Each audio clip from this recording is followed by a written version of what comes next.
welcome to Dev Talks. This is Aadi. As you all can see, I have with me Lieutenant General Syed Hasnain, who's going to talk to us about a very unspoken topic.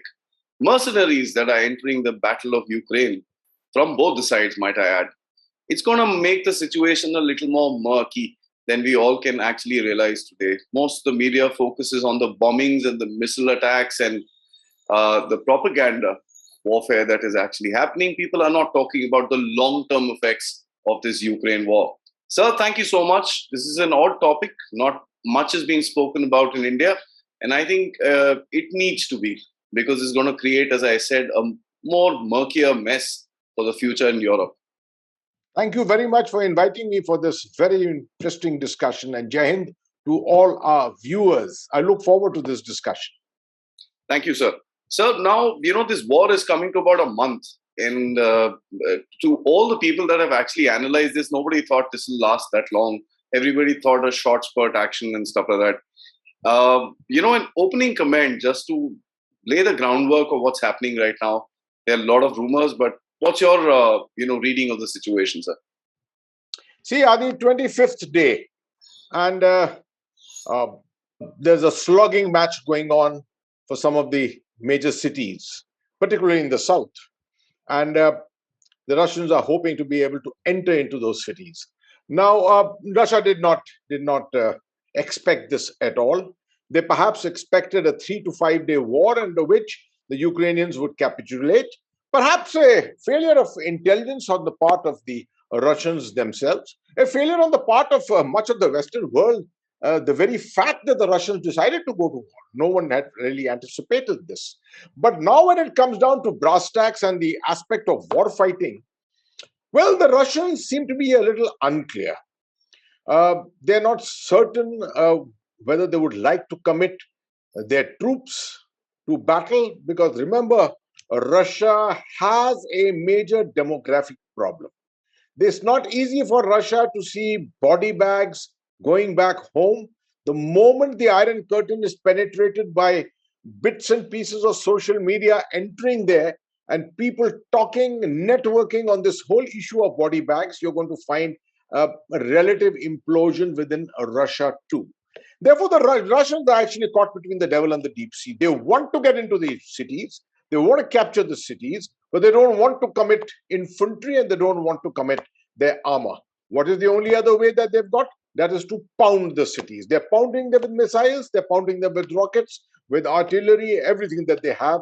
And humanitarian considerations, which were a part of one of the issues, one of the considerations that the Russians had in the first 5 days of the war, those have been thrown to the winds now. So we are going to see much more destruction. We are going to see much more human suffering for the Russians to achieve what they are going to achieve.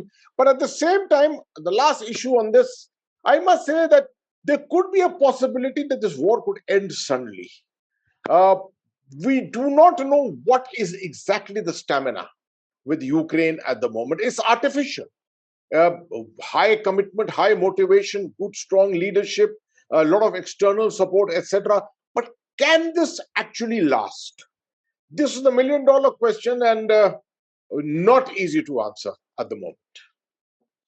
You could say that about the other side as well, the way you're bringing about the emotions about the body bags as well. So I guess it's a two-way street when you talk about the capacity or the hunger or the urge to go for war. Actually, Adi, if I may just lastly comment on this, this issue of demographics of Russia is actually hardly known among the publics of the world. Most people think that Russia, like any other nation, is expanding in terms of its population, not realizing a 145 million population today will shrink to 135 million in a couple of years. So this is not a very happy situation for a country as large as Russia. Absolutely, sir. So Russia recently announced the advent of foreign fighters within their ranks to fight in Syria. We've seen Chechens, we've seen Syrians, and so on and so forth coming inside. The Ukrainians have also opened up a foreign legion sort of a thing, as was done in Georgia. What do you see at the preliminary outcome of mercenaries coming inside? And I'd like you to kind of analyze it from both sides of the spectrum, sir. You see, firstly, looking at it from the Russian side, the Russians are obviously taking out a leaf out of the book of what the Americans did in Afghanistan way back in the 80s when they sponsored a proxy war against the Soviets at that time. But they had a major advantage in terms of the Pakistani presence there. That was the Pakistan frontline leadership, which led to the organized kind of resistance, which was put up there with the Mujahideen of Afghanistan and the foreign fighters coming in, all led by Pakistan. So that was a completely different model. They've tried it subsequently in Georgia too, and of course. They have joined the Syrians to fight the ISIS in northern Syria and northern Iraq. These were also very, very different models. Now it seems that they are depending suddenly on Chechens for one. There was a one-off announcement somewhere which said 18,000 Syrian fighters may come in. Is this a quid pro quo for what the Russians did in terms of assisting the Syrians? Possibly that's the rationale and explanation. But I go back to my rationale, which I mentioned in my previous intervention, and that was that the problem of demographics. Now the Russians realize that if this is going to be a long war, they are going to commit their infantry to these hard slugging matches. It's not necessary that every part of the Russian infantry is extremely well trained. Mercenaries have a tendency to be better trained, perhaps, to take greater risk. The ability, of course, they at the same time bring an element of disorganized kind of chaos to the battlefield. They don't follow the typical organized order of battle as the manner in which formed troops do. Mercenaries just go in and fight somehow or the other. Discipline wise, they're not known to have anything great in terms of discipline itself. So casualties, well, casualties they will suffer. Their logistics are very minimal. They don't require too much of it. So given all this, the Russians appear to be thinking that for the long haul, it may be a good idea to have someone else coming and doing some of their dirty work in some of the areas where they've already experienced in the last 25 days. They don't have the capability to perhaps make a dent or penetrate. Take it the other side, Ukraine side. Not much is known, perhaps, but I think it's now well established that the Ukrainians have been taking a fair amount of assistance from the West, a couple of contractors from the United States, and this is an open secret that much of America's external wars, expeditionary actions are these days outsourced to organizations like Blackwater. They are the ones who trained the Iraqi army, subsequently the post Gulf War II army. They are the ones who were training the Afghan National Army in Afghanistan. They were also undertaking a lot of operations, maintenance work of the equipment which was being handed over to the Afghans and to the Iraqis. So in many ways, they were the one front line virtually. In fact, 3,800 of these so-called contractual soldiers died in Afghanistan as compared to 2,400 of American soldiers. So this is something to see how much of a footprint actually these so-called mercenaries are bringing about in these modern battlefields. They are the ones who are perhaps given an element of order to Ukraine's army, which was not reputed to be anything. Perhaps they are the ones who also brought a sense of purpose, organization to it, and they are the ones who are forging the motivation, etc. Of course, the motivation and leadership is coming from the highest levels in Ukraine. But if you've got these kind of people with you who are forging this kind of unity and commitment, etc., it's of course a force multiplier, and that will going to make a difference in the battlefield. So at the end of the day, you're going to find that if this turns out to be a long war, it may well turn out to be a war of mercenaries. That's a scary thought process, if I may say so, sir, because these guys probably don't have the heart that a regular common soldier would have in terms of his ethos and values. So you mentioned, you kind of lightly mentioned about siege warfare that the Russians are actually doing, and they're wanting to hold cities and pound them into submission. We've seen the goalpost kind of shifting with regards to the Russian objective. Do you see any end game in sight that the Russians would kind of pick onto because they need to have a face saver at the end of it? Yes, that's a very relevant question, but not one which is easy to answer at the moment. But as you say yourself, goalposts have been changing very, very frequently. First 5 days, we saw a very humanitarian kind of an approach to warfare, no use of air power. As such, tanks coming along roads, ICVs coming along roads, no efforts to try and isolate cities or invest them. After 5 or 6 days, on the seventh day, perhaps the Russians realized that it could not go on like this. If they had to meet their objectives, they had to perhaps bring about the feeling and perception of war, which means displacement of people, destruction of property, scorched earth kind of strategy, which had to follow. Pictures and images around the world must flow, showing the kind of a war which is going on, of people leaving their homes and moving away to other countries, 1.52 million people displaced. This is what war brings about. And this is the perception they wanted to create in the minds of the Ukrainian people. Otherwise, it was seeming as if the Ukrainians were having a field day, resisting everything, and the Russians were just not being able to make any headway at all. They haven't made that kind of a headway which we expected anyway, but they have caused a lot of destruction. And the humanitarian considerations have been thrown to the winds completely. So I do think that the Russians are essentially still looking at the capture of one or two major cities. The capitulation of these cities is going to send home a message. From there, perhaps we'll start this whole business of projection to say resistance is no longer possible for you and it's not going to deliver anything to the Ukrainians.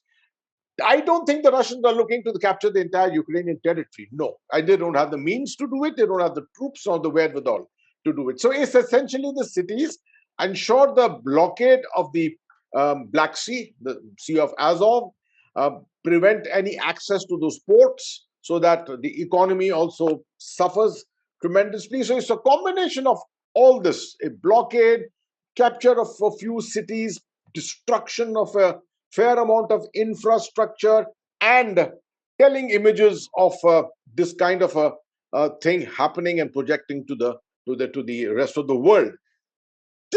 Seems to be the overall strategy at the moment. Perhaps they're looking at 2 to 3 cities falling, and then perhaps easing off a little bit in terms of pressure and looking for more negotiations, or should I say serious negotiations. Are the Ukrainians, backed by their Western supporters, going to be willing to accept that? To what level can they accept the destruction of their cities is a moot point at the moment. We all are saying that the Ukrainians are really showing some fierce resistance, but this kind of a resistance can break. There can be a breaking point at some stage when this kind of sponsorship from the West may not just be able to hold off that kind of commitment which is being shown at the moment. That's the end result which the Russians are seeking. When it comes, it's a matter of time. Exactly. Western war fatigue is something that a lot of people are also talking about. How long will you support a war in, by just throwing weapons inside? I'd like to keep that for a little further in the discussion, sir. But at the moment, I want to ask you, and you also hinted to it, this advent of mercenaries looks as a prolonged proxy war with your hands kind of clean. I'm talking about the Russian angle. And when you look at it from the Ukrainian side, they're arming their common citizens. Now that becomes a very dangerous aspect as well. How do you see this situation unfolding, sir? Let's look at it from the reverse, in the sense post-conflict. That one of the worst things which can happen is that you arm your own citizens, you bring in mercenaries, and at the end of the day, you have ultimately a peace deal with the Russians, hypothetically. But that peace deal does not lead to anything, in the sense that the war on the ground continues. The proxies continue their warfare because there are interest groups which have been formed all over. There are warlords which have come up. This is exactly what happened in Afghanistan. If you see, this is exactly what happened in Iraq, where warlordism came up in such a big way.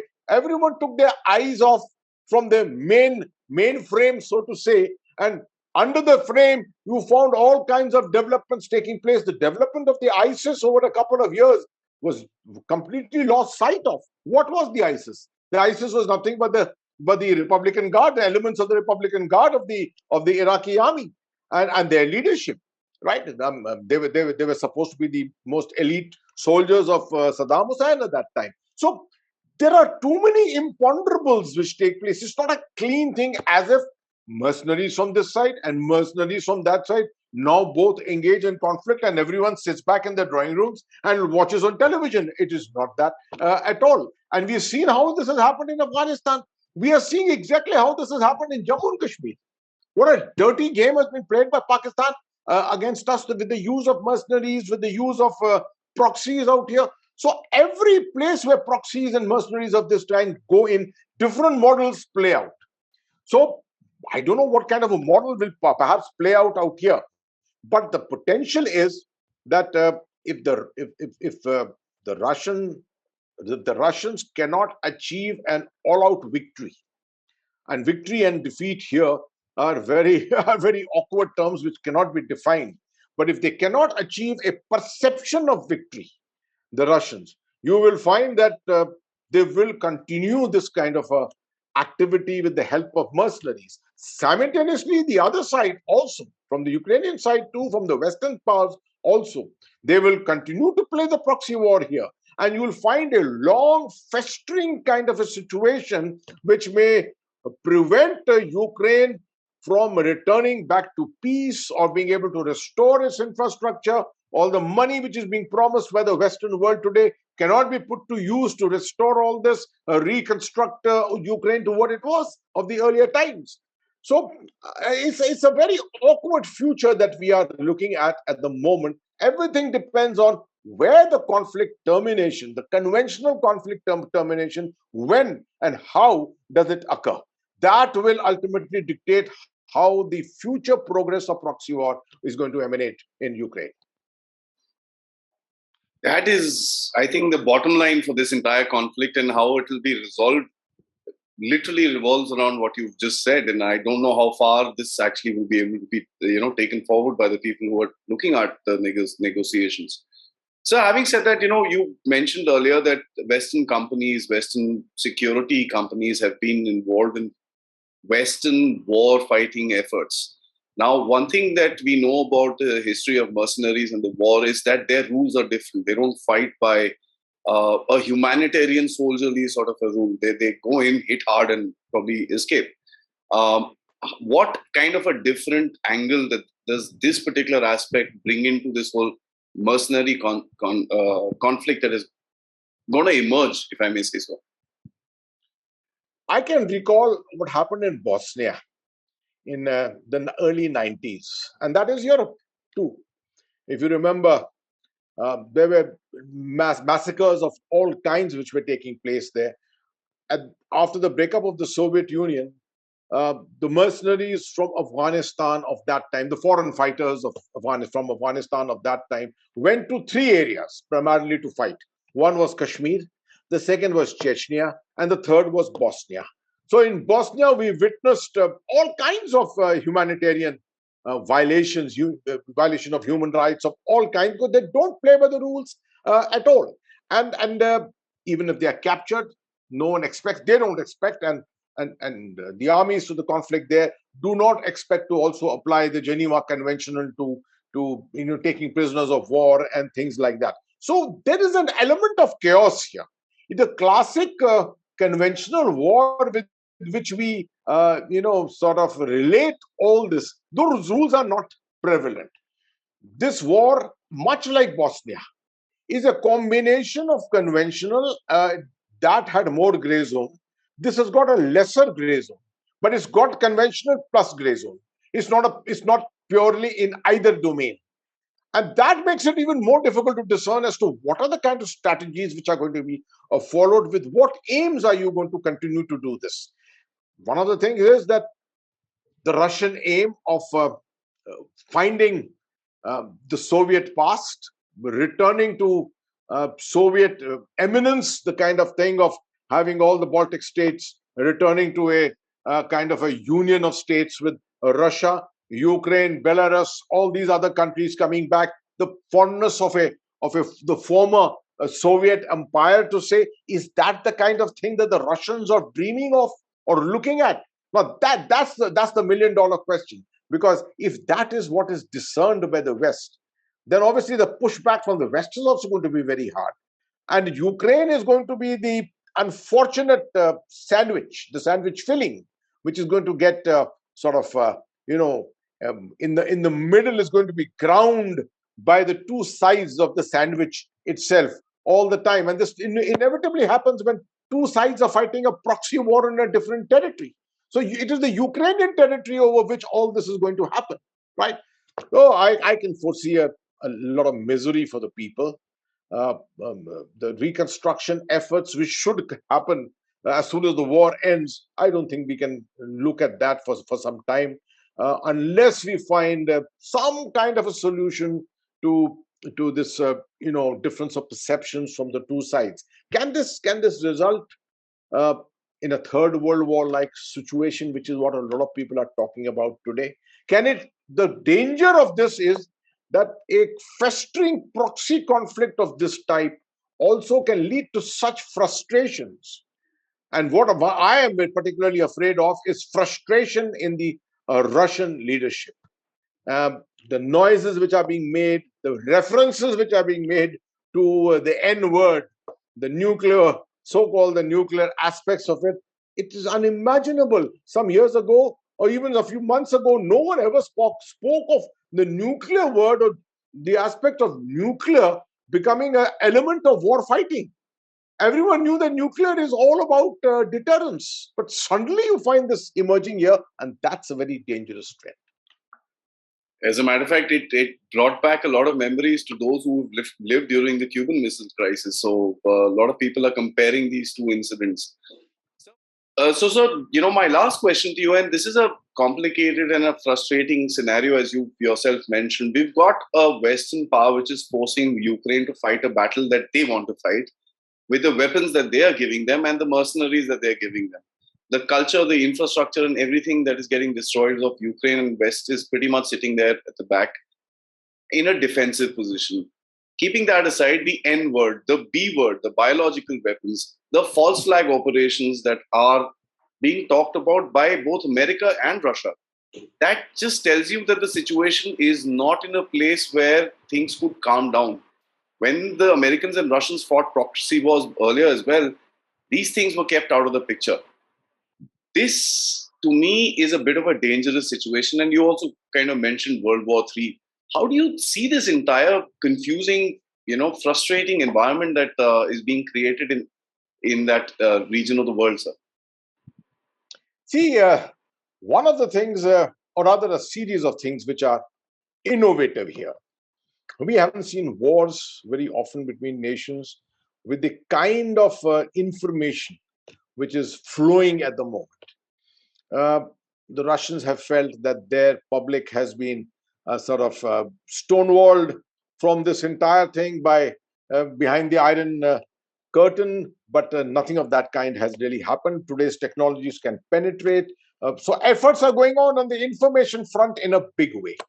The nuclear, the N word which was mentioned, was essentially propaganda value, more for messaging than anything else, to my mind so far. Although I myself am drawing some conclusions to say that I only hope that this does not lead to the possibility of actually looking at nuclear weapons as elements of war fighting. The aspect of false flag, that's very important. And social media today, the world of information today, actually helps in this. For example, what has happened in this very famous place where the nuclear plant is, where Chernobyl. Now, when Chernobyl was burning, that day when Chernobyl was burning, there's a lot of information which was flowing around that actually this was all a false flag operation. Probably someone did something in Chernobyl within the plant itself and showed the Russian tanks firing into it. And this was slick propaganda which was going around to say, see, this is what the Russians are actually doing. So the information war has been continuing for both sides. I would say that from the Ukrainian and the Western side, it's been much more slick than actually what's had been from the Russian side. And therefore, you're finding a lot of disinformation, a lot of fake news which are going around. So the gray zone aspects are, they have a level of preponderance at the moment. The ground war is, of course, going on simultaneously. People generally know how to handle the ground war, but it is the gray zone which people are extremely, they find it very awkward to handle this kind of a thing, because no one knows what the truth is, no one knows what is fake news. Now these are the dangerous things which can actually lead to escalation, and that escalation can be very, very dangerous as you go along. Today's the 25th day. This can carry on for a month, another 2 months, or maybe even beyond, where levels of violence around the cities reduce. But the proxy war takes on, and you find this going into the countryside, into the rural areas, into the villages and places like that. All kinds of scenarios can be built around it.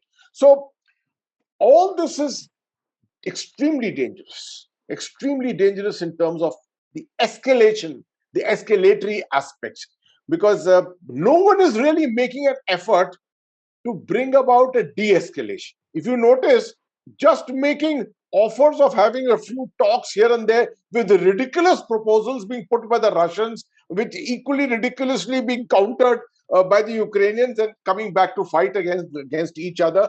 Mr. Putin making remarks to say the pounding of the cities will continue, and that kind of a thing. Is all this is surprising that no one is looking at de-escalation, and none of the Western powers seem to be taking a kind of a focused interest on this particular aspect. They are quite happy fighting this proxy war through Ukraine, seeing Ukraine getting destroyed, seeing immigrants moving out of Ukraine, going all over Europe. They don't know the kind of post-war turbulence that all this is going to create. This is not going to remain localized to Ukraine. It's going to spread into all other areas, particularly the areas around Poland, Bulgaria, Hungary, and places like that. So I think we need to study this much more closely, rather than the manner in which, in a very perfunctory way, we have been studying it only from a military angle thus far.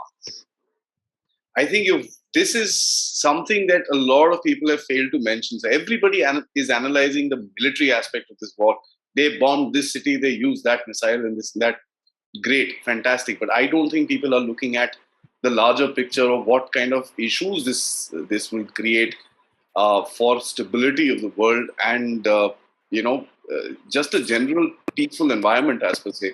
Because one small operation that goes wrong can lead into a whole tandem of events that nobody will be able to control, because the rhetorics are so high. And thank you, sir, for bringing that out. I think that's the bottom line that we all must look out for. There are, fingers being pointed at each other, and even friends are now kind of looking at, taking the other friend down. Thank you, sir. That is, I think, a very, very important subject that we've touched through the advent and the use of mercenaries and the use of non-state actors, if I may say so, is going to become a whole new aspect of this war, fought bang in the middle of Europe. And as a lot of these Western commentators have actually mentioned, I'd like to just say this, that this is not in the Middle East, this is the European war which is being fought.